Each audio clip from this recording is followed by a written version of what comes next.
Hey guys, this is a brief addendum to how to build your cocktail.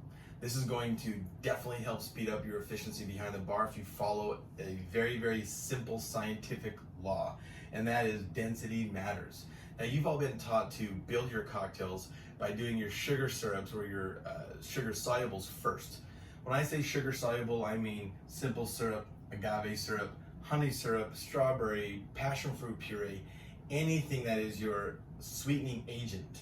Those items tend to be a little bit more dense and viscous. If you'll come a little bit closer, I'll show you. Now, as you can see, my most dense item is going to be, obviously in this case, my agave syrup. You see how it kind of just sticks and coats to the side of that vessel? My second most dense item is obviously the citrus. And last but not least, in this case, our tequila is the least dense. Now, if I'm building a cocktail into my shaker and I pour this last, let's pour it first and I'll show you.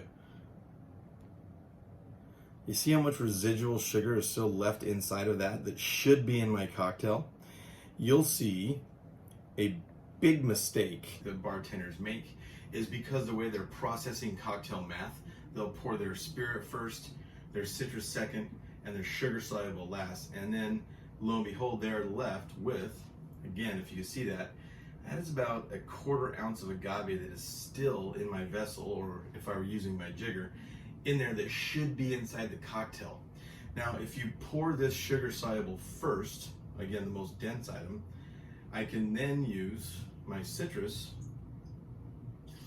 to rinse out more of the sugar, and I can then use my tequila to rinse out the rest, and you are intrinsically left with no sugars left in your vessel and all of your sweetening agent inside of your cocktail. I cannot stress how important getting every last drop that's supposed to be in your cocktail out of your jigger and in your cocktail. And the best way to do that is pouring the most dense item first. Dense items, sugar solubles, if we're talking chemistry, when they react to acid and citrus, when they react to citrus or acid and friction, which is your shaking, they act like a balloon and they puff up. Now, you heard me in one of the other videos talk about how if you really give it a good shake, it's gonna have that sexy pillowy head on top of your cocktail. The best way to ensure that you also achieve that is by getting every drop of sugar into your cocktail. There are a few exceptions to that, like for example, if you're building a Trinity cocktail, which we can get into later, things like a last word or a paper plane that don't necessarily have a dense sugar soluble item in it, well then you divert to or revert to cheapest item, which in that case would be your citrus. When it's an all spirit forward beverage, your cheapest item historically is your bitters.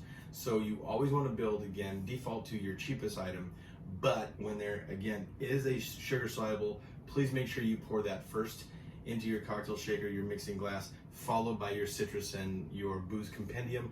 That will ensure that you make the perfect cocktail every single time. I hope that explains it clearly, guys. If you have any questions at all, again, shoot me an email or a text message, and cheers.